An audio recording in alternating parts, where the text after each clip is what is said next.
So what do you think about the Brexit referendum? Well, I'm totally against it, I'll be honest with you. Just me as a younger population of this country, we will have a restricted access. I mean, I don't know that at the moment, but we could assume that we will have a restricted access to the European Union itself, since we travel a lot to southern countries like Portugal and Spain. Yeah. That's my position on it. And then regarding life-wise, we here and Europe there. There could be some restrictions product-wise in terms of quality and access to the products. Since the free market will not be here anymore, we could assume that, and no restriction will come from European Union, such as a government in Brussels.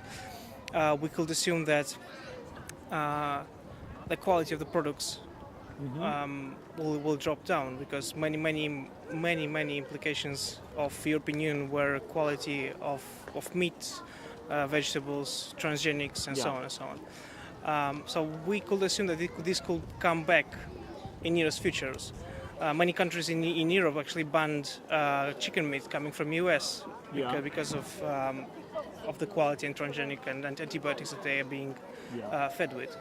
But what do you think about what Europe is imposing about the food, about how to use, for example, in Italy they are asking to use, on the milk, for example, to use powder milk instead of natural milk. Yes.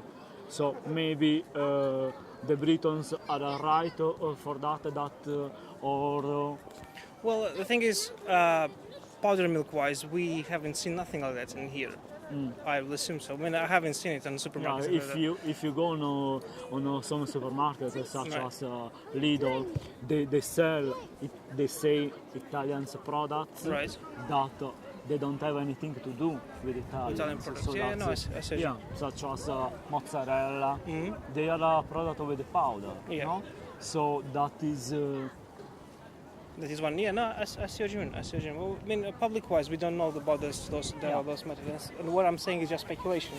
It's not actually doesn't have a true meaning yet. Do you know what I mean? What I'm saying, it could happen this way. It could happen that none of this will have any direct application on us, which I hope so. I hope that we will still have a free travel through Europe. I hope so.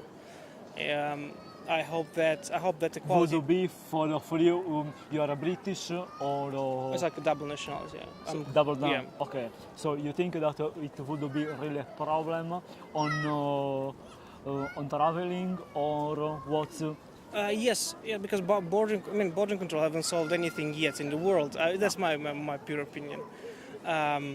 Travel-wise, or we can see US. They have been doing border control with Mexico for what, probably 70 years or more. Right? They haven't solved anything. Nothing. They still have migrants coming through the border. They still have drugs coming through the border. Millions and billions. Did you heard about Canada, for example? Yes. Yeah. So that is the same problem. Well, the fact is that here in England, the main problem is that they don't have citizen register. So, but that is main problem. You can't. I mean, migrants are coming to UK, right? There is a reason why they're coming. There's a need for workforce in this country, right? There's a need of. You go to here in Uxbridge or in Central London. Go to any Fred Costa. I mean, I don't know if I can say that in this documentary, but any coffee shop, any restaurant, you'll see foreigners working in there. There's a reason why that happens. We can argue that migrants are coming in and they are dropping down the minimum. The minimum pay of normal people. Yeah, exactly. But because what they are, how much they pay. They are paid much less. Much less. But the problem with that, this is not migrants' problem. Migrants don't influence this directly. Who influences? Because nowadays company policy is not to make profit, it's to make maximum profit. This is not migrants' problem. Migrants can't influence it directly. Who influence it directly are the big corporations, right? And if you go to main streets nowadays, right? We see 1, 2 pubs, and we see thousands of chains everywhere, right? And these are the chains are the ones who pay the minimum wage, Yeah. right? The chains are the ones who allow themselves to make the headquarters in Dublin or Holland, Yeah. where they pay minimum tax, and they pay taxes in UK itself. You talk a good point because you heard about Cameron and about other politicians Right. that are in parliament Right. that actually they were taking off money from the country Right. to offshore. Right. Yeah. This is the main problem. And migrants are being migrants coming to these countries from such as Southern Europe and Eastern Europe are being blamed of using benefits and things like that. I mean, I've been a migrant in this country for 10 years, and my parents never avoided paying taxes and national insurance. They have been, I mean, they're paying around what, £9,000 a year for national for taxes plus national insurance on top, which I don't know how much is it. I mean, that is a lot. I mean, I've never paid. I mean, my father recently had been fined by HMRC for late submission of tax return, right? And he paid it. I mean, he's a honest citizen. He pays it. He knows that he made a mistake and forgot about it. He paid it. You know, we don't avoid that. Many migrants they don't even claim household benefits, right? Majority of migrants that I know that never claim housing benefits and things like that. They tend to work. Do you know what I mean? Because their situation is not. They can't allow themselves not to work at this point. Because they have dependent and they don't own a house or have a house from housing benefits. So they stay the entire life in UK working hardly, and price is being dropped down. I mean, hourly price is being dropped down, but it's not by them. It's by the big corporations that use an excuse of having a lot of demand, right, and blame it on migrants. Such as same thing happens with housing crisis in Europe, right? So you have in London, right? You have a big demand every year. I don't know how many. The figures I think are around 100,000 migrants coming to London, right? But we don't see the same response from construction industry in terms of building houses. Yeah. We don't see the same response from the government in terms of requirement for building houses. Nothing like that is happening, right? The only identity who's benefiting from this are letting agents, are selling agents. That prices are being dropped, are being pushed up, and they are the only one who benefits from it, right? We can be blamed for this. I mean, we look at me, right? I don't have nobody to represent, nor have the money to be represented somewhere, right? That's the main problem. Because we are the voice that can't be protected. We don't know how to protect ourselves, right? We don't know. Just they don't inform probably us about. Yes, no, of course, that is. So what you think about how the media worked on during the referendum? Right. Right. Now I see. I think that I like the liberal, I like the way that media is in UK. It's really liberal. So we could see both approaches for and against Brexit, which I guess both of them had pluses and minuses at the same time.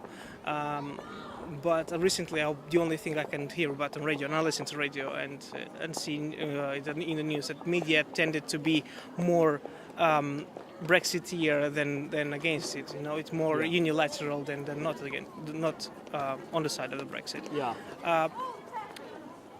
What I'm saying is that we can see how the media mood, let's say this way, is changing according to the views of the government, which is not.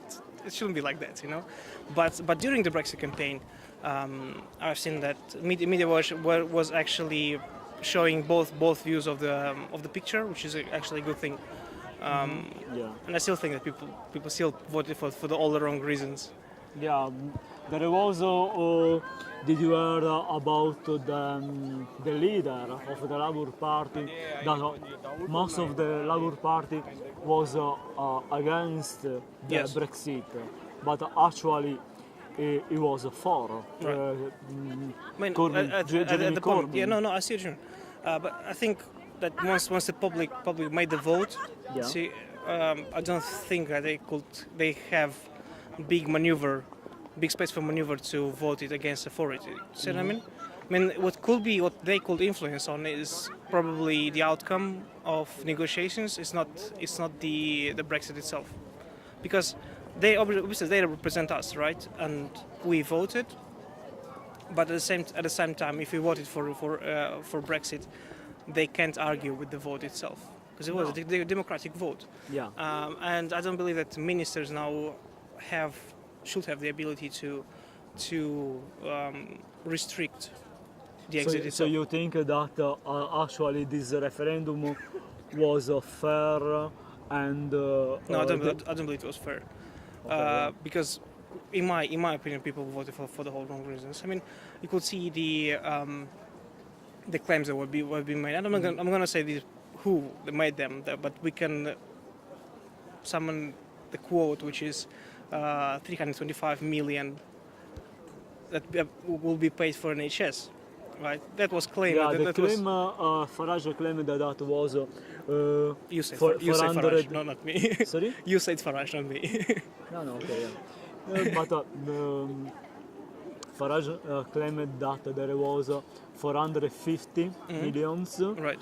For the NHS, but actually they are under 50 millions. 300. It's exaggerated figures. That's Yeah, the point. exactly. It's Really exaggerated, exaggeration figures, and now people are complaining about that to exit the European Union we have to pay something billions Yeah. until 2020. But that's the deal we made because we are paying to the European Union, and European Union is paying back to us. Yeah. That's like an international And- NHS fund. Yeah, and actually the England cashed already the money, just as to pay. That is, but yeah. Anyway, yeah, that is